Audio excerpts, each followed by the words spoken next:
आज मेरा गाड़ी सीखने का पहला दिन था, जिसमें मैंने आज सीखा गियर कैसे डाला जाता है।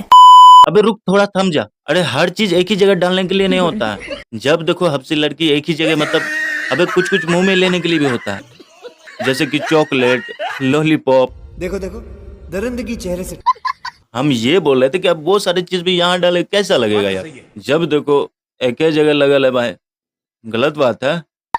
ये सब देख के ऐसा लग रहा है लौंडा लोग कर क्या रहा है। नहीं, अब यही सब देखना बचा रह गया है। तुम लोग यूज करो नहीं, तुम लोग ऐसे ही मतलब करते रहो और लोग बस, हट।